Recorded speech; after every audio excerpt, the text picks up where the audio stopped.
the panel will indulge us for a moment.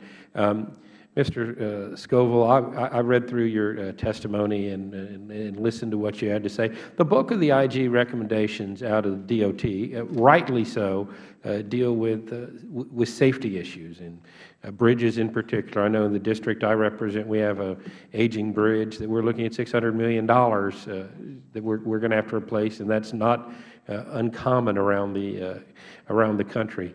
In some of your what we didn't really talk about, and what one of the purposes of this hearing was where we can find savings to avoid having to do an additional tax increase to maybe offset some of the things with sequester. In some of the unimplemented reports from your department, did you find some cost savings?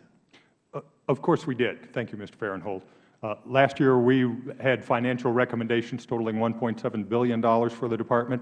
The year before that, $1.7 billion for the Department. That's not to say that all of those financial recommendations translate immediately to cost savings, because they do not. For some of them, for instance, we would expect that our recommendations, for instance, for the enterprise architecture or FAA facility consolidation and realignment, they are forward-looking. We would expect that they would lead to better decision-making and ultimate cost savings over the course of a long process to fully implement a program. And Mr. Pecori, let me ask you another. We've heard a lot of testimony about next gen in aviation. I have the privilege of also serving on the Transportation and Infrastructure Committee Aviation Subcommittee, and we've heard a lot about the delays associated with next gen. I also have the opportunity to speak to various folks within the airline industry within my commutes back and forth to Texas, and I hear time and time again that not only are these delays costing the airlines efficiency and money, but they're potentially costing us money. How much would we have saved do you have any idea how much we would have saved if we would have gotten next gen done anywhere near on time?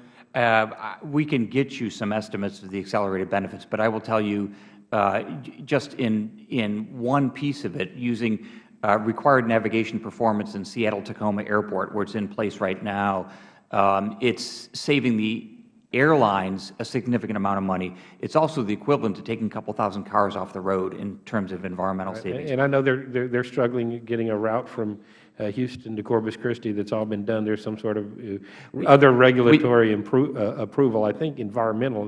The Houston Metroplex Initiative is actually one of the marquee early short-term benefits of NextGen.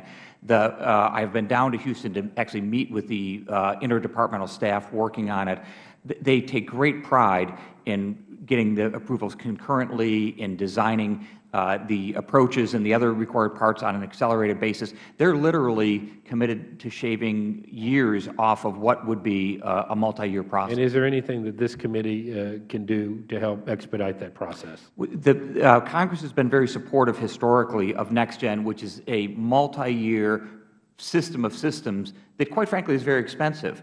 It's that continued year-to-year commitment so that we can plan ahead, so that the contracting community and the airlines can be confident to make those investments. That's the single most important thing, the consistency and predictability of it. And having had the privilege of touring some FAA facilities, you have some fine men and women working there, but you have 1950s technology in there, and I think the traveling public would be better served, as well as the environment and a vast variety of other factors, if that were taken care of. Absolutely. And I'll yield back the remainder of my time and recognize the ranking member for his second round of questions. Thank you very much.